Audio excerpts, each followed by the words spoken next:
Ada satu fakta sejarah yang jarang dibicarakan secara jujur. Sejak manusia pertama kali berjalan di bumi, spesies ini hampir tidak pernah benar-benar berhenti berperang.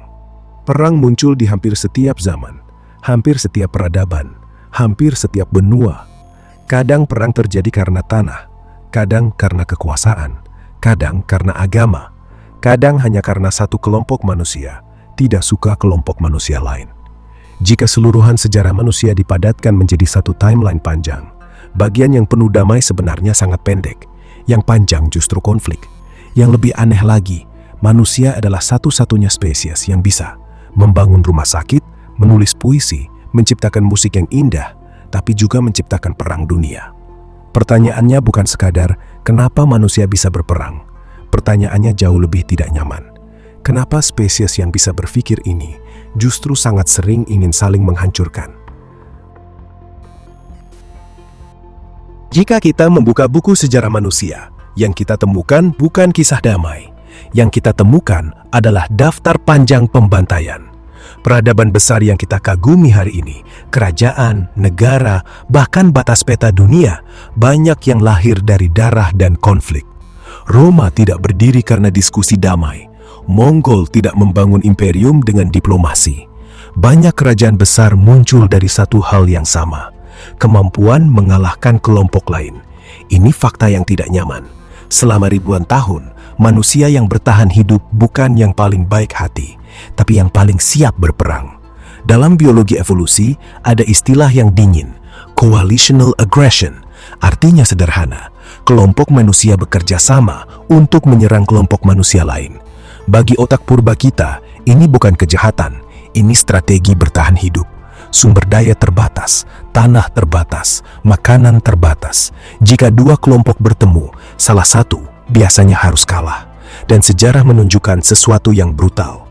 Banyak peradaban besar yang kita banggakan hari ini adalah keturunan dari pemenang konflik. Yang kalah seringkali hilang dari sejarah, seolah mereka tidak pernah ada. Untuk memahami kenapa manusia suka perang, kita harus mundur sangat jauh ke belakang. Jauh sebelum ada negara, jauh sebelum ada agama besar, bahkan jauh sebelum ada tulisan. Selama ratusan ribu tahun, nenek moyang manusia hidup dalam dunia yang brutal. Makanan terbatas, air terbatas, tanah berburu terbatas. Dan ketika dua kelompok manusia bertemu di tempat yang sama, itu sering bukan pertemuan ramah, itu kompetisi. Dalam biologi evolusi, ada konsep sederhana, survival competition. Artinya begini, yang bertahan hidup bukan yang paling baik hati, tapi yang paling efektif mempertahankan kelompoknya. Kelompok yang kompak menang melawan kelompok lain. Kelompok yang agresif mempertahankan sumber daya. Kelompok yang berani menyerang ketika terancam. Perlahan, selama ribuan generasi, otak manusia terbentuk di lingkungan seperti itu. Lingkungan di mana kewaspadaan terhadap kelompok lain bisa berarti perbedaan antara hidup atau mati. Jadi kemungkinan besar, perang bukan sesuatu yang tiba-tiba muncul dalam sejarah manusia. Perang adalah bayangan dari masa evolusi kita sendiri. Ada satu fitur di otak manusia yang sangat tua, sangat cepat, dan sangat berbahaya.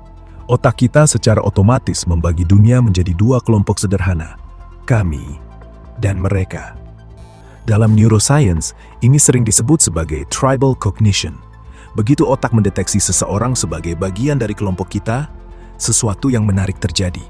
Empati meningkat, kepercayaan meningkat, kita lebih mudah menolong mereka.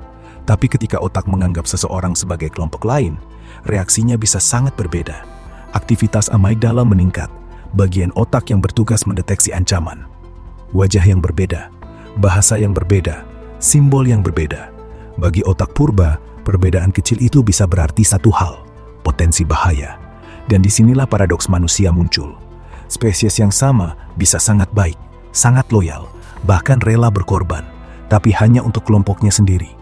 Untuk kelompok lain, sejarah menunjukkan sesuatu yang jauh lebih gelap, karena bagi otak tribal, kadang mereka bukan sekadar orang lain, kadang mereka adalah musuh. Ada satu fakta biologis yang sangat tidak nyaman. Perang tidak hanya memicu rasa takut, perang juga bisa memicu euforia. Ketika manusia masuk ke situasi konflik ekstrim, tubuh langsung mengaktifkan sistem kuno yang disebut fight or flight response. Detak jantung melonjak, pernafasan cepat, tubuh dipenuhi adrenalin. Otak juga melepaskan dopamin, zat kimia yang biasanya muncul ketika kita merasa menang, berhasil, atau mendapat hadiah. Itu sebabnya banyak orang dalam situasi perang melaporkan sesuatu yang aneh. Di tengah bahaya, mereka merasa sangat hidup, waktu terasa melambat, fokus menjadi tajam, rasa sakit berkurang karena tubuh juga melepas endorfin. Secara biologis, otak masuk ke mode performa maksimal. Masalahnya adalah ini, bagi otak purba manusia, situasi konflik bukan hanya ancaman. Konflik juga bisa menjadi ledakan kimia otak yang sangat intens, dan dalam beberapa kasus, sensasi biologis itu bisa terasa sangat adiktif. Tapi perang modern tidak hanya dipicu oleh naluri. Ada satu hal yang membuat konflik manusia jauh lebih besar, ideologi. Ideologi adalah cerita besar yang dipercaya oleh banyak orang sekaligus. Agama, nasionalisme, politik, identitas kelompok. Ketika ideologi masuk ke dalam konflik, sesuatu yang berbahaya terjadi di otak manusia. Konflik yang tadinya soal tanah atau sumber daya berubah menjadi pertarungan moral. Bukan lagi sekadar kami melawan mereka, tapi berubah menjadi kami benar, mereka salah. Dalam neuroscience, keyakinan kuat bisa mengaktifkan sistem reward di otak. Artinya, membela ideologi bisa terasa seperti melakukan sesuatu yang benar dan mulia, bahkan ketika itu berarti melukai orang lain.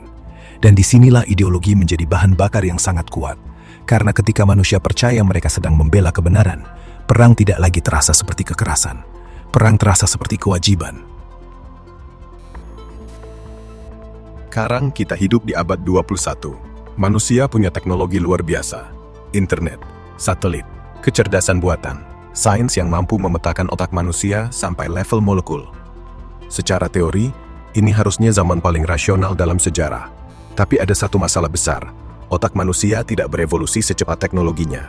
Struktur dasar otak kita, amigdala, sistem dopamin, respons ancaman, masih hampir sama seperti manusia puluhan ribu tahun lalu.